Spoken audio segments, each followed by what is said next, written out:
Back to my YouTube channel engineering जिंदाबाद। I M प्रगति अग्रवाल और आज हम बात करेंगे बहुत ही क्यूट सा टॉपिक है मैक्रोज। इसके बारे में हमने स्टैक और सबरूटीन्स पिछले वीडियोस में कवर कर लिया था, आप प्लेलिस्ट चेक कर सकते हो। हाँ, तो अभी मैं क्या कह रही हूँ कि मैक्रोज क्या होते हैं। तो भाई मैक्रोज का एक बेसिक डेफिनेशन ही यही होती है, मीनिंग यही होता है कि एक ऐसा इंस्ट्रक्शन, ठीक है, आपने कोई एक इंस्ट्रक्शन दिया जो अपने आप को एक्सपेंड करे सेट ऑफ इंस्ट्रक्शंस के अंदर, ठीक है। सेट एक ऐसा इंस्ट्रक्शन जो आपने प्रोग्राम में लिख दिया जो अपने आप को मतलब जैसे ही हाँ मतलब कंपाइलिंग होती है ना कोड की, तो वो एक्सपैंड हो जाता है, अपने आप को वो एक्सपैंड कर लेता है सेट ऑफ इंस्ट्रक्शंस के अंदर, मतलब उसकी वो रिप्लेस हो जाता है बहुत सारे इंस्ट्रक्शंस से, ठीक है। और फाइनली वो जो सेट ऑफ इंस्ट्रक्शंस है वो एग्जीक्यूट होते हैं, इसको बोलते हैं मैक्रो, ठीक है। अभी इसका सिंटेक्स क्या होता है, मैक्रो सिंटेक्स ये देखो मैंने लिख रखा है।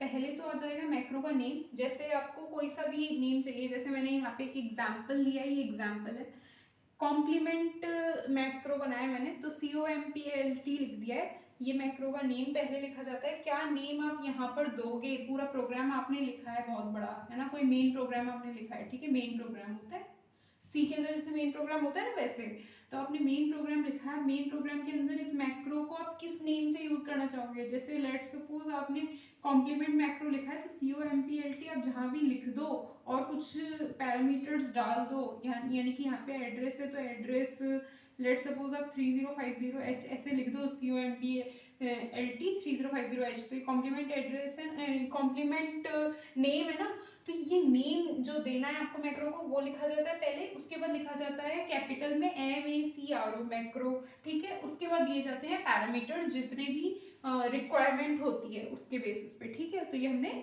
क्या दे दिया, पैरामीटर, ठीक है। और उसके बाद मैंने ये dot dot dot dot dot dot बनाया और बीच में ऐसे इंस्ट्रक्शंस बनाकर ऐसे एंगुलर ब्रैकेट्स लगाए। इसका मतलब यहाँ पे जितने भी इंस्ट्रक्शंस आएंगे, मतलब उस मैक्रो जब वो एक्सपैंड होगा उसमें सेट ऑफ इंस्ट्रक्शंस आएंगी, मतलब उस मैक्रो की जगह अगर मैंने कहीं लिख दिया प्रोग्राम में COMPLT मैक्रो यूज किया है, तो उसकी जगह वो पूरा का पूरा प्रोग्राम आ जाएगा जो हमने कहीं एक जगह पर लिख रखा है, ठीक है। तो वो जो हमने लिख रखा है वो एक प्रोग्राम जो भी है, सेट ऑफ इंस्ट्रक्शंस जो भी हैं, ये क्या है, ये तीनों इंस्ट्रक्शंस ही तो हैं, तो ये पूरा इंस्ट्रक्शन सेट आएगा यहाँ पर, ठीक है। ये सिंटेक्स है और लास्ट में हमें लगाना है ENDM, ठीक है, एंडम, तो ये एंडम लिख दिया, ठीक है। तो मैक्रो एंडम, ये मैक्रो का नेम, ये इसके पैरामीटर्स और यहाँ पे सेट ऑफ इंस्ट्रक्शंस, ये इसका सिंटेक्स हो गया। और अब इस एग्जाम्पल को समझने में ज़्यादा कुछ मुश्किल बची नहीं है, तो क्या कर रहा है वो मैं आपको बता देती हूँ। लाइक कॉम्प्लीमेंट 3050H का मतलब ये है कि हमने हम ऐसा मैक्रो बनाया है जो क्या करेगा, जैसे ही वो किसी भी एड्रेस को लेता है वो उस एड्रेस यानी कि उस मेमोरी लोकेशन पे जाएगा, मेमोरी लोकेशन जो भी दे रखी है, यहाँ पे मैंने 3050 लिखा है तो ये 3050 पे जाएगा। यहाँ पे जो भी डेटा 8 बिट्स का दे रखा है ना, बाइनरी में ही तो वर्क करता है अपना माइक्रो प्रोसेसर, तो ये लेट्स सपोज अपना ये डेटा है, ठीक है, 8 बिट्स का, यहाँ पर ये लिखा हुआ है। अभी इसका मतलब ये हो गया 8421 के हिसाब से लगा के देखो तो 11 दैट मीन्स 8421 यानी कि 2 + 1 3 एंड प्लस 8 2 और 1 की पोजीशंस पे 1 1 है ना, तो 11 को हम कैसे रिप्रेजेंट करते हैं, B से, तो यहाँ पर तो हो गया B, और इसके लिए 8421 अगेन 8 + 4 होता है 12 एंड 1 13, तो C होएगा, राइट। हाँ, तो BC जो है हेक्साडेसिमल में इसलिए H, तो BC जो है वो डेटा है इसके अंदर, ठीक है, 3050 लोकेशन पे। अभी BC को बाइनरी फॉर्म में मैंने इसलिए लिख रखा है ताकि मैं इसको एक्सप्लेन कर पाऊँ। अभी लेट सपोज आपकी इस लोकेशन जो आपने मैक्रो के साथ ये एड्रेस दे रखा है वो ये है एग्जाम्पल।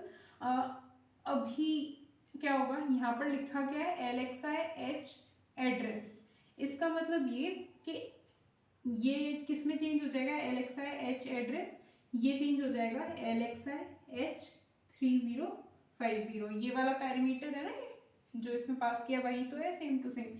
तो इसका मतलब ये हुआ कि जो भी ये एड्रेस है 3050, इसे लोड कर दो किस जो इमीडिएट डेटा दे रखा है, मतलब आई का मतलब इमीडिएट डेटा जो दे रखा है अपने इंस्ट्रक्शन में हेक्साडेसिमल फॉर्म में जो है उसको डालना है किसमें, इस वाले पेयर में। आरपी लिखते थे ना अपन रजिस्टर पेयर, तो ये जो एचएल पेयर है इसके अंदर डाल दो 3050, तो इसमें 3050 आ गया।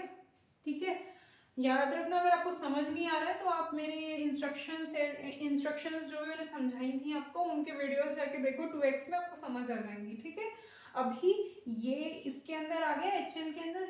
अब नेक्स्ट इंस्ट्रक्शन का मतलब है मूव ए कॉमा एम, तो मूव ए कॉमा एम ऐसे का ऐसा आ जाएगा। कहाँ आ जाएगा, मैं क्या कह रही हूँ, इसका मतलब ये है कि जैसे ही इंस्ट्रक्शन, ये जो पूरा मेन प्रोग्राम कंपाइल होगा, आपका कंपाइल जब हो रहा है तो जैसे ही कंपाइल हुआ ये जो मैक्रो है ये इससे रिप्लेस हो जाएगा, किससे, इस चीज से जो मैं यहाँ पर लिख रही हूँ। ठीक है, और उसके बाद C M as it is आ जाएगा। तो ये जो तीनों लाइनें ये आ जाएंगी इस पूरे COMPLT की जगह। ठीक, तो ये बात आपको समझ आ गई। और फिर LXIH का मतलब मैंने आपको समझा दिया, HL के अंदर ये इमीडिएट डेटा जो दे रखा है वो आ गया 3050, यानी कि एड्रेस आ गया। अभी मूव ए कॉमा एम का मतलब है कि एम का मतलब होता है HL पेयर जो है वो जो एड्रेस मेंशन कर रहा है उस एड्रेस पे जाओ और वहां से वो डेटा उठाओ और वो डेटा डाल दो किसके अंदर, एम का मतलब तो बता दिया, HL पेयर पे जो लोकेशन दे रखी है उस पे जाके डेटा उठाना है। अब ए का मतलब है रजिस्टर ए के अंदर डाल दो, तो यहाँ पे रजिस्टर ए है, इसके अंदर ये जो क्या था, ये BC था ना, हाँ वो इसके अंदर आ जाएगा। ठीक है, एक्यूमुलेटर में आ गया ये डेटा 8 बिट का, तो ये पूरी 8 बिट यहाँ पे आ गई है, समझ लो। ठीक है, अब मूव हुआ, अब कॉम्प्लीमेंट एक्यूमुलेटर, मतलब जो एक्यूमुलेटर के अंदर जो बिट डेटा आ गया है BC, यानी कि जो 8 बिट आ गई है इसको कर दो कॉम्प्लीमेंट, तो ये जो आया है 10111101, ठीक है, यहाँ से ये जो यहाँ पे आया अभी ये हो जाएगा कॉम्प्लीमेंट, तो 1 की जगह तो हो जाएगा 0 और 0 की जगह हो जाएगा 1, इसी को अपन कहते हैं कॉम्प्लीमेंट करना। ठीक है, तो 0 की जगह 0 की जगह तो मैंने 1 लगा दिया, 1 की जगह 0 लगा दिया, तो ये अपना फाइनल रिजल्ट हो गया। अब इसको 8421 के हिसाब से देखा जाए तो ये तो हो गया 4 और ये हो गया 2, तो 42H यानी कि 8421, मैंने ये तरीका बताया ना आपको दिमाग में जल्दी एनालाइज करने का। तो 4th पोजीशन पे 1 है तो 4, और 2 की पोजीशन पे इसमें 1 है तो 2, तो ये 42 जो डेटा है वो आ गया एक्यूमुलेटर के अंदर, और ये है अपना फाइनल रिजल्ट कॉम्प्लीमेंट होने के बाद। तो अपन ने समझ